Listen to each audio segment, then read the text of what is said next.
प्रीति Rathi case 2013 का वो case जिस पर पूरा देश रोया था।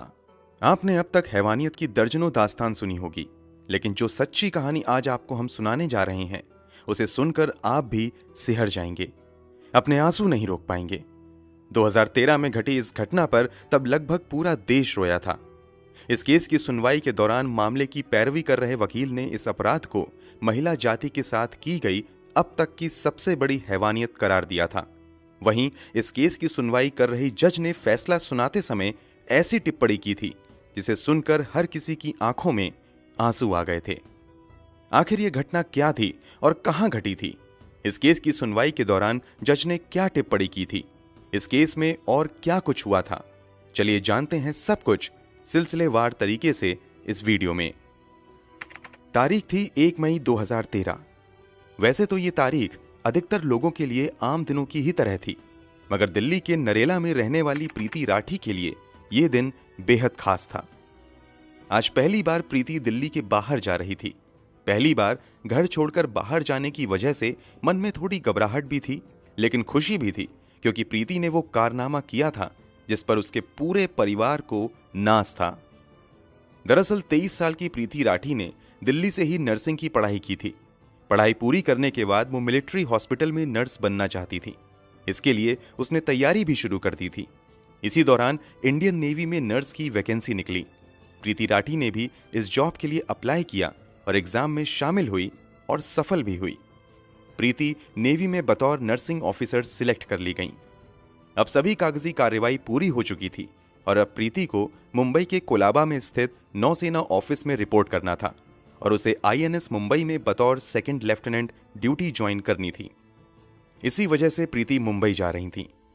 चूंकि परिवार की बेटी पहली बार दिल्ली से बाहर जा रही थी, इसलिए प्रीति को मुंबई तक छोड़ने पिता अमर सिंह राठी, चाचा विनोद कुमार दहिया और चाची सुनीता दहिया भी साथ में जा रहे थे। इन सभी को गरीब रथ एक्सप्रेस से मुंबई के बांद्रा स्टेशन पर पहुंचना था। तय समय पर 1 मई 2013 को ट्रेन दिल्ली के निजामुद्दीन स्टेशन पर आकर रुक जाती है। ट्रेन रुकते ही प्रीति अपने परिवार वालों के साथ जल्दी से ट्रेन में सवार हो जाती हैं और सभी अपनी अपनी सीट पर बैठ जाते हैं और ट्रेन अपनी मंजिल की तरफ बढ़ चलती है। इस ट्रेन में काफी भीड़ भाड़ थी। सीट पर जितने लोग थे वो तो थे ही, इसके अलावा काफी लोग खड़े भी थे, इसलिए बोगी के अंदर गहमा गहमी कुछ ज्यादा ही थी। ट्रेन के अंदर भीड़ के बीच एक युवक ऐसा भी था जिसने अपना चेहरा गमछे से छुपाया हुआ था और कैप पहना हुआ था। वो किसी से बातें नहीं कर रहा था, लेकिन कभी उठकर बाथरूम की तरफ जाता था तो कभी वापस आकर सीट पर बैठ जाता था और वो अक्सर प्रीति को झांकने की कोशिश करता था। ये बात प्रीति के परिवार वालों ने भी नोटिस की थी और वो कुछ ज्यादा ही सतर्क हो गए थे। खैर, भीड़ भाड़ और गहमा गहमी के बीच सभी लोग लगभग सो गए। रात यूं ही गुजर जाती है। सुबह होते ही सभी लोग उठ जाते हैं और इधर ट्रेन भी अपनी मंजिल की तरफ तेजी से बढ़ते हुए मुंबई पहुंच जाती है। अब तारीख बदलकर 2 मई 2013 हो चुकी थी। प्रीति और उसके परिवार वालों को बांद्रा टर्मिनल पर उतरना था। सुबह के 8:05 पर ट्रेन बांद्रा स्टेशन पहुंच जाती है और प्रीति, उसके पिता, चाचा और चाची सभी ट्रेन से उतर जाते हैं। यहां से अब सभी अपनी अगली मंजिल की तरफ बढ़ना शुरू कर देते हैं। ट्रेन से उतरने के बाद प्रीति थोड़ी थकी हुई महसूस कर रही थी, इसलिए वो थोड़ा धीरे धीरे चल रही थी, जबकि प्रीति के पिता और उसके चाचा चाची प्रीति से कुछ कदम आगे चल रहे थे। जब प्रीति ने देखा कि वो चलने में अपने पिता और चाचा चाची से काफी पीछे हो गई है, तो वो भी अपने कदम को तेजी से बढ़ाना शुरू कर देती है ताकि वो उन लोगों के पास पहुंच सके। अभी प्रीति ने अपने कदम तेजी से बढ़ाने शुरू ही किए थे कि अचानक प्रीति महसूस करती है कि किसी ने उसके कंधे पर पीछे से छुआ है। प्रीति के कदम अचानक रुकते हैं और वो पीछे मुड़कर देखती है कि किसने उसे छुआ है। प्रीति जैसे ही अपना चेहरा पीछे करती है, उसे वही लड़का दिखता है जो अपने चेहरे को गमछे से छिपाकर उसकी बोगी में ही बैठा हुआ था और लगातार उसे देखने की कोशिश कर रहा था। उसे देखने के बाद प्रीति कुछ समझ पाती उससे पहले ही वो नकाबपोश लड़का एक डब्बा निकालता है और अगले ही पल उस डब्बे में से कुछ प्रीति के चेहरे की तरफ फेंकता है। जैसे ही वो फेंकी गई चीज प्रीति के चेहरे पर पड़ती है, अचानक प्रीति दहाड़े मारकर चिल्लाना शुरू कर देती है। प्रीति की आवाज सुनकर उसके पिता और चाचा चाची दौड़कर उसके पास आते हैं। दूसरे पैसेंजर भी प्रीति के आसपास जमा हो जाते हैं, प्रीति की हालत देखकर लोगों को समझ आ जाता है कि दरअसल किसी ने उसके चेहरे पर फेंक दिया है।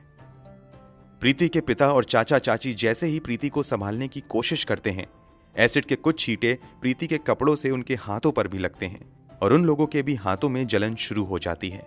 फिर भी वो सभी अपने दर्द को भुलाकर प्रीति को संभालने में लग जाते हैं। प्रीति के पिता और चाचा तुरंत उसे उठाते हैं और स्टेशन मास्टर के ऑफिस में लेकर चले जाते हैं। क्योंकि प्रीति काफी तकलीफ में थी और जख्म काफी गहरा लग रहा था, इसलिए रेलवे अधिकारी तुरंत प्रीति को दूसरे अस्पताल भेजने की तैयारी शुरू कर देते हैं। स्टेशन से सभी घायलों और प्रीति को भाभा हॉस्पिटल के लिए भेज दिया जाता है, लेकिन प्रीति की हालत बहुत ज्यादा गंभीर थी, इसलिए उसे भाभा हॉस्पिटल की बजाय पास के ही गुरु नानक हॉस्पिटल में भर्ती करवाया जाता है। उधर वो नकाबपोश लड़का प्रीति पर एसिड फेंकने के बाद भागने लगता है। तभी प्रीति की चीख सुनकर ठीक प्रीति के नजदीक खड़े समीर शेख नाम का एक युवक तुरंत उस डब्बे को उठाकर समझने की कोशिश करता है कि अचानक से हुआ क्या है। तभी डिब्बे से एसिड समीर के हाथों पर भी गिरता है। वो तुरंत डब्बा नीचे फेंकता है और समझ जाता है कि इस लड़की पर एसिड अटैक हुआ है और वो तेजी से उस नकाबपोश व्यक्ति के पीछे भागना शुरू कर देता है। साथ ही चिल्लाता है, सलीम, सलमान, उसे पकड़ो, पकड़ो। दरअसल सलीम और सलमान भी समीर के साथी थे, इसलिए समीर को जब ये एहसास होता है कि लड़की पर एसिड अटैक हुआ है तो वो नकाबपोश के पीछे भागना शुरू कर देता है। साथ ही अपने दोनों जानने वालों को भी उस नकाबपोश लड़के को पकड़ने के लिए कहता है। वो लोग भी उस नकाबपोश का पीछा करने लगते हैं, लेकिन कुछ ही पलों में वो नकाबपोश उन सभी को चकमा देकर भाग जाने में कामयाब हो जाता है। समीर शेख, सलीम और सलमान, ये तीनों नाम याद रखिएगा क्योंकि इस केस में इन तीनों ने आगे महत्वपूर्ण भूमिका निभाई थी। प्रीति को गुरु नानक हॉस्पिटल में एडमिट करवा दिया जाता है, जहां उसका ट्रीटमेंट शुरू हो जाता है, जबकि प्रीति के पिता, चाचा, चाची और समीर शेख को भी भाभा हॉस्पिटल ले जाया जाता है। इधर पुलिस मौके पर पहुंचकर स्पॉट पंचनामा बनाना शुरू कर देती है। समीर के जख्म ज्यादा गहरे नहीं थे, इसलिए उसे हॉस्पिटल से कुछ ही देर बाद छुट्टी मिल जाती है और उसे पुलिस वापस घटना स्थल पर लेकर आती है और उसके बयान के आधार पर पंचनामा दर्ज करना शुरू कर देती है। इसके अलावा पुलिस वहां से सबूत भी इकट्ठे करती है। चूंकि प्रीति को भाभा हॉस्पिटल ले जाने के लिए कहा गया था, लेकिन उसकी हालत ज्यादा गंभीर थी, इसलिए जल्दबाजी में गुरु नानक हॉस्पिटल ले जाया गया था। लेकिन समस्या ये थी कि गुरु नानक हॉस्पिटल में बर्न यूनिट नहीं था और वहां कई अन्य सुविधाओं की भी कमी थी। इसलिए कुछ देर के बाद प्रीति को गुरु नानक हॉस्पिटल से मसीना हॉस्पिटल रेफर कर दिया जाता है। मसीना हॉस्पिटल पहुंचते ही प्रीति का इलाज शुरू होता है। इधर पुलिस भी प्रीति का बयान दर्ज करने के लिए मसीना हॉस्पिटल पहुंचती है, लेकिन जख्म इतना गहरा हुआ था कि प्रीति की आवाज जा चुकी थी। प्रीति का चेहरा बुरी तरीके से जल चुका था, साथ ही उसके गर्दन पर भी गंभीर घाव हुए थे। इस कारण प्रीति का बयान दर्ज नहीं किया जा सका। प्रीति के शरीर पर जरूर गहरे जख्म हुए थे, मगर प्रीति का हौसला अभी टूटा नहीं था और वो पूरे जज्बे और हिम्मत से लड़ रही थी। अब प्रीति चाहकर भी कुछ नहीं बोल पा रही थी, तो उसने हाथों से लिखने का इशारा किया। इसके बाद प्रीति को पेन और पेपर दिया गया। प्रीति लिखकर डॉक्टर और अपने माता पिता से बात करने लगी। इस एसिड अटैक की खबर मीडिया में भी फैल चुकी थी और धीरे धीरे ये खबर अखबारों और टेलीविजन की सुर्खियां बनने लगी। देखते ही देखते देश भर में ये मुद्दा छा गया। लोग इस एसिड अटैक के खिलाफ सड़कों पर उतरने शुरू हो गए और देश के कई हिस्सों में विरोध प्रदर्शन किया गया और जल्द से जल्द प्रीति के गुनहगारों को गिरफ्तार करके सजा देने की मांग शुरू की गई। पुलिस पर भी भारी दबाव था कि वो तुरंत अपराधी को गिरफ्तार करे, लेकिन समस्या ये थी कि अपराधी का कहीं से कोई क्लू नहीं मिल रहा था। हालांकि घटना के समय स्टेशन पर मौजूद कुछ गवाहों के बयान के अनुसार अपराधी का स्केच पुलिस ने तैयार करवा लिया था और अपराधी की तलाश शुरू हो गई थी, मगर पुलिस के हाथ खाली थे। इसी बीच 4 मई 2013 को पवन कुमार नाम का एक लड़का प्रीति की बहन तन्नू को फोन करता है और प्रीति के बारे में पूछता है कि वो कैसी है। पवन कुमार बीटेक का स्टूडेंट था और प्रीति से उसकी पुरानी जान पहचान थी। इस बात की जानकारी तन्नू अपने पिता अमर सिंह राठी को देती है और अमर सिंह जांच कर रहे पुलिस अधिकारियों को भी इस बात की जानकारी देते हैं कि पवन कुमार नाम के एक लड़के ने फोन करके प्रीति का हालचाल पूछा है। ये जानकारी हाथ लगने के बाद पुलिस वो स्केच जो गवाहों के बयान के आधार पर बनाया गया था प्रीति को दिखाती है और प्रीति से पूछती है कि क्या तुम इन्हें पहचानती हो। जवाब में प्रीति बोर्ड पर 3 नाम लिखती है, सत्यम, अंकुर और पवन कुमार। प्रीति के अनुसार स्केच में दिख रहा लड़का इन तीनों में से कोई एक था। क्योंकि प्रीति ने भी पवन कुमार का नाम लिया और पवन कुमार ने फोन करके प्रीति का हालचाल जाना था, इसलिए पुलिस अनुमान लगाती है कि शायद पवन कुमार ने ही प्रीति पर एसिड फेंका होगा और वो जानना चाह रहा होगा कि प्रीति जिंदा है या मर गई। इसलिए पवन कुमार को शक के दायरे में लेते हुए पुलिस जांच शुरू कर देती है और तुरंत पवन कुमार की तलाश में लग जाती है। कुछ दिनों की खोजबीन के बाद 9 मई 2013 को पुलिस पवन कुमार को गिरफ्तार कर लेती है। इस गिरफ्तारी की खबर के बाद लोगों का गुस्सा और भड़क जाता है और वो जल्द से जल्द अपराधी को कड़ी से कड़ी सजा दिलवाने की मांग करना शुरू कर देते हैं। लोग प्रीति के जल्द से जल्द स्वस्थ होने की भी दुआएं कर रहे थे, मगर प्रीति की हालत दिन प्रतिदिन बिगड़ती ही जा रही थी। मसीना हॉस्पिटल में आए हुए उसे कई दिन हो चुके थे और यहां प्रीति की कई सर्जरी भी की गई थी, मगर हालात सुधरने की बजाय बिगड़ते ही जा रहे थे। प्रीति के इंटरनल ऑर्गन्स धीरे धीरे काम करना बंद कर रहे थे। मसीना हॉस्पिटल के डॉक्टर को लगने लगा कि प्रीति की हालत ज्यादा गंभीर हो रही है, तो उन्होंने तुरंत प्रीति को रिफर करते हुए बॉम्बे हॉस्पिटल भेज दिया ताकि बेहतर इलाज मिल सके। क्योंकि इस केस से लोगों का सीधा जुड़ाव हो चुका था और लोग हर पल प्रीति के हालात के बारे में जानना चाहते थे, इसलिए सरकार की ओर से भी प्रीति को बेहतर से बेहतर इलाज देने की व्यवस्था की जाती है। जैसे ही प्रीति को बॉम्बे हॉस्पिटल लाया जाता है, देश के टॉप स्पेशलिस्ट डॉक्टरों की टीम बनाई जाती है और उन्हें ही प्रीति की इलाज का जिम्मा दिया जाता है। लाख कोशिशों के बावजूद यहां भी हालात सुधरने की बजाय बिगड़ते ही जाते हैं और प्रीति वेंटिलेटर सपोर्ट पर चली जाती हैं। फिर भी डॉक्टर हार नहीं मानते हैं और प्रीति की जान बचाने की हर संभव कोशिश करते रहते हैं। एसिड अटैक को हुए लगभग 2 महीने हो चुके थे और प्रीति अब भी हालात से लड़ रही थी, लेकिन अंततः 1 जून 2013 को दिल की धड़कन रोकने की वजह से प्रीति इस दुनिया को छोड़कर चली जाती हैं। प्रीति की मौत की खबर से देश में गम और गुस्से की लहर दौड़ जाती है। हर कोई प्रीति के जाने से सदमे में था।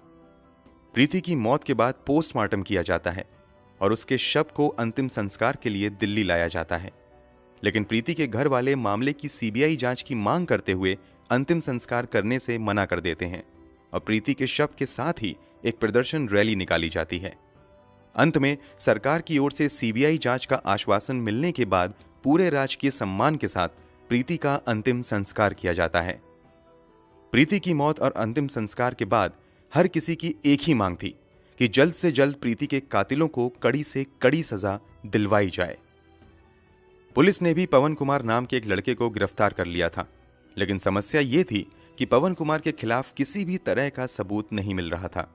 रेलवे पुलिस भी अब तक पवन कुमार के खिलाफ कोई सबूत नहीं ढूंढ पाई थी। इसी बीच प्रीति के पिता अमर सिंह राठी अपने स्तर से पता लगवाते हैं तो ये बात सामने आती है कि 2 मई 2013 यानी घटना वाले दिन पवन कुमार मुंबई में था ही नहीं, बल्कि वो रोहतक में था। बाद में पुलिस भी पवन कुमार के फोन का लोकेशन हिस्ट्री निकलवाती है तो पता चलता है कि घटना वाले दिन पवन कुमार वास्तव में रोहतक में था। पुलिस की बजाय प्रीति के पिता द्वारा यह पता लगाना कि पवन कुमार उस दिन रोहतक में था, पुलिस की बड़ी नाकामी थी और ये इस बात का भी संकेत था कि पुलिस इस घटना की जांच सही तरीके से नहीं कर रही है। इसलिए प्रीति के पिता कोर्ट में एक रिट पिटीशन फाइल करते हैं और सीआईडी मुंबई से जांच की मांग करते हैं। कोर्ट ये मांग मान लेता है और मामले की जांच सीआईडी मुंबई को दे दी जाती है। केस हाथ में आते ही सीआईडी मुंबई जांच के सिलसिले में सबसे पहले प्रीति राठी के घर जाती है और कुछ जानकारी जुटाना शुरू कर देती है। सीआईडी के अधिकारी प्रीति के कुछ नजदीकी रिश्तेदारों से भी पूछताछ करते हैं।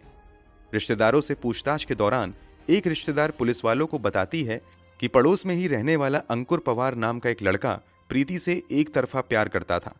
उसने प्रीति को प्रपोज भी किया था, लेकिन प्रीति ने साफ मना कर दिया था।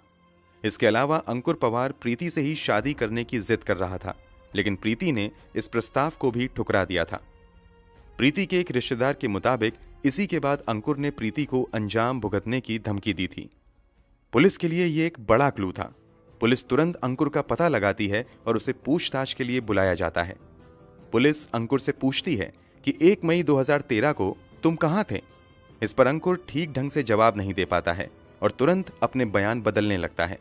इसके अलावा पुलिस को यह भी नजर आता है कि अंकुर के दोनों हाथों पर जख्म के निशान हैं। ये जख्म वैसे ही थे जैसा कि एसिड से जलने पर होता है। अंकुर द्वारा बार बार बयान बदले जाने और अंकुर के हाथों पर जख्म के निशान देखकर पुलिस का शक और गहरा हो जाता है और वो अंकुर को पूछताछ के लिए 17 जनवरी 2014 को मुंबई लेकर आ जाती है।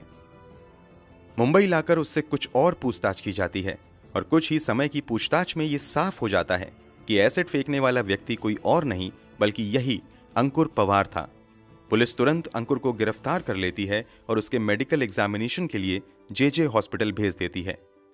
हॉस्पिटल से आने के बाद पुलिस अंकुर से पूछताछ शुरू करती है। पूछताछ में अंकुर बताता भी है कि दरअसल वो प्रीति को पसंद करता था और उससे ही शादी करना चाहता था, लेकिन प्रीति ने मना कर दिया था। इसी से वो काफी चिढ़ा हुआ था। इधर प्रीति ने इंडियन नेवी में भी नौकरी हासिल कर ली थी, जबकि अंकुर बेरोजगार बैठा हुआ था। इस कारण अंकुर के घरवाले उसे ताना देने लगे थे। इससे भी अंकुर को प्रीति से काफी जलन होने लगी थी। इसी के बाद अंकुर ने तय कर लिया था कि वो प्रीति को सबक सिखाएगा। प्रीति ने नेवी में नौकरी हासिल की है, इस बात की जानकारी आसपास के लोगों को भी लग चुकी थी और लोग ये भी जान चुके थे कि 1 मई को प्रीति मुंबई जाएगी।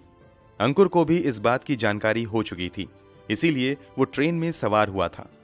अंकुर ट्रेन के अंदर ही प्रीति पर एसिड फेंकना चाहता था, लेकिन ट्रेन के अंदर भीड़ काफी ज्यादा थी और ऊपर से अंकुर लगातार ट्रेन में प्रीति को घूर रहा था।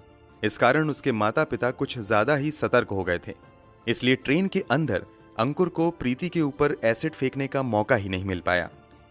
वैसे सुबह के 4 बजे अंकुर ट्रेन की टॉयलेट के पास भी जाकर खड़ा हुआ था कि अब अगर प्रीति यहां आए तो वो यहीं पर एसिड फेंक देगा, लेकिन प्रीति वहां नहीं आई, इसलिए अंकुर का प्लान यहां पर भी फेल हो गया। आखिरी में जब प्रीति ट्रेन से उतरती है तब अंकुर उस पर एसिड फेंकता है। अंकुर ने जरूर अपना गुनाह कबूल कर लिया था, लेकिन पुलिस के सामने सबूत जुटाने की बड़ी चुनौती थी, इसलिए पुलिस अंकुर पवार के खिलाफ सबूत जुटाने में लग जाती है। सबसे पहले यह पता लगाने की कोशिश की जाती है कि आखिर अंकुर को एसिड दिया किसने था। जांच पड़ताल के दौरान खुलासा होता है कि अंकुर ने मुकेश भार्गव नाम के एक दुकानदार से यह कहते हुए एसिड खरीदा था कि उसने अंकुर बैटरीज नाम से अपनी एक दुकान खोली है, इसलिए उसे एसिड चाहिए। अंकुर ने दुकानदार को कहा था कि वो बहुत ज्यादा एसिड खरीदेगा, लेकिन ज्यादा एसिड खरीदने से पहले वो सैंपल देखना चाहता है, इसलिए दुकानदार ने उसे बतौर सैंपल एक हॉर्लिक्स के डब्बे में लगभग 2 लीटर एसिड दे दिया था। सबूत और मजबूत होने के लिए अंकुर की फोन डिटेल निकलवाई जाती है, तो पता चलता है कि 1 मई को अंकुर निजामुद्दीन स्टेशन पर था और फिर उसकी लोकेशन 2 मई की सुबह यानी घटना वाले दिन मुंबई के बांद्रा टर्मिनल पर थी।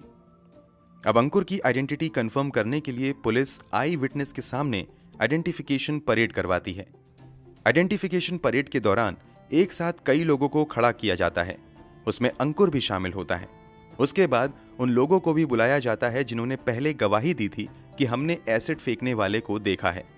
उन गवाहों में से समीर शेख, सलीम शेख और सलमान शेख अंकुर को देखते ही तुरंत पहचान लेते हैं और पुलिस वालों को बताते हैं कि ये वही लड़का है जो एसिड फेंकने के बाद भाग रहा था। दरअसल जब अंकुर एसिड फेंक कर जैसे ही पीछे मुड़ा था तो उसके चेहरे से वो गमछा हट गया था। चूंकि समीर शेख ने ही सबसे पहले एसिड फेंकने वाले व्यक्ति को पकड़ने की कोशिश की थी और भागने के दौरान एक बार अंकुर पीछे मुड़ा था, इसलिए समीर शेख ने उसका चेहरा भी देख लिया था। इसके अलावा सलीम और सलमान भी अंकुर का चेहरा देख चुके थे, इसलिए परेड के दौरान इन दोनों ने भी उसे पहचान लिया। परेड के दौरान समीर इस बात की भी पुष्टि करता है कि पुलिस ने जो डब्बा घटना स्थल से बरामद किया था वही डब्बा उसने अंकुर के हाथ में भी देखा था। इन तीनों के अलावा पवन मालवीय नाम का भी एक व्यक्ति अंकुर की पहचान करता है। इसके अलावा एक और व्यक्ति परेड के दौरान अंकुर की पहचान करता है और इस बात की गवाही देता है कि अंकुर उस रात ट्रेन में मौजूद था, क्योंकि लगभग 4 बजे उन्होंने अंकुर को टॉयलेट के पास खड़े देखा था। सभी पुख्ता सबूत जमा करने के बाद इस केस में अंकुर पवार को मुख्य आरोपी बनाते हुए चार्जशीट फाइल की जाती है और मामले की सुनवाई special city civil and session court greater Mumbai में शुरू होती है। ये जानकर आपका खून खौल जाएगा कि जब अंकुर को सुनवाई के लिए कोर्ट में लाया जाता है तो वो अक्सर मुस्कुराते हुए आता है। कई बार वो मुस्कुराते हुए विक्ट्री साइन दिखाता था। कोर्ट में सुनवाई के दौरान पुलिस की ओर से कुल 37 गवाह पेश किए जाते हैं। कोर्ट में भी आकर समीर, सलीम और सलमान शेख अंकुर की पहचान करते हुए गवाही देते हैं। सभी सबूतों और गवाहों को देखने के बाद आखिरकार स्पेशल कोर्ट द्वारा प्रीति राठी के अपराधी अंकुर पवार को आईपीसी की धारा 302 और धारा 326 बी के तहत दोषी पाते हुए मौत की सजा सुनाई जाती है और 5,000 का जुर्माना भी लगाती है। यह भारत के इतिहास में पहली बार था जब किसी एसिड अटैकर को फांसी की सजा सुनाई गई थी। इस मामले में पैरवी कर रहे स्पेशल पब्लिक प्रोसिक्यूटर एएम चिमलकर ने अंकुर की इस दरिंदगी को किसी भी महिला के खिलाफ की गई अब तक की सबसे बड़ी हैवानियत करार दिया था। वहीं इसी मामले की सुनवाई कर रहे जज ने फैसला सुनाते हुए टिप्पणी की थी कि इस एसिड अटैक की वजह से प्रीति का चेहरा इतनी बुरी तरीके से जल चुका था और इतना भयावह हो चुका था कि अगर प्रीति ने अपना चेहरा देख लिया होता तो शायद वो उसी दिन मर जाती। ये टिप्पणी अंकुर की दरिंदगी को बताने के लिए काफी है। अंकुर पवार कितना बड़ा शैतान और पत्थर दिल इंसान था, इसका अंदाजा आप इस बात से भी लगा सकते हैं कि जब जज ने उसे फांसी की सजा सुनाई तो उसके चेहरे पर जरा भी डर का भाव नहीं था। उसने प्रीति के साथ जो कुछ भी किया उसे इसका भी अफसोस नहीं था। वो कोर्ट में बड़ी बेशर्मी से मुस्कुरा रहा था। उसकी ये क्रूर हंसी प्रीति के परिवार वालों के जख्म पर नमक जैसी थी। मुंबई सेशन कोर्ट से भले ही अंकुर को फांसी की सजा मिल गई, मगर अंकुर ने बॉम्बे हाई कोर्ट में इस फैसले के खिलाफ अपील कर दी। हाई कोर्ट में इस मामले की सुनवाई जस्टिस वीपी धर्माधिकारी और जस्टिस पीडी नायक कर रहे थे। इस मामले की लंबी सुनवाई के बाद जून 2019 में बॉम्बे हाई कोर्ट ने सेशन कोर्ट के फांसी के फैसले को उम्र कैद में बदल दिया। वैसे जिस दर्द से प्रीति गुजरी थी और जिस दर्द से प्रीति के माता पिता को गुजरना पड़ा, उस दर्द के सामने शायद उम्र कैद की सजा तो क्या, फांसी की सजा भी कम ही होती। दोस्तों, इस वीडियो के बारे में आपकी क्या राय है, कमेंट बॉक्स में जरूर बताएं। वीडियो को लाइक और शेयर जरूर करें। अगर आपने अब तक इस चैनल को सब्सक्राइब नहीं किया है तो जाने से पहले चैनल को सब्सक्राइब जरूर कर लें ताकि हम लगातार इस तरह की वीडियोस आपके लिए लाते रहें। धन्यवाद।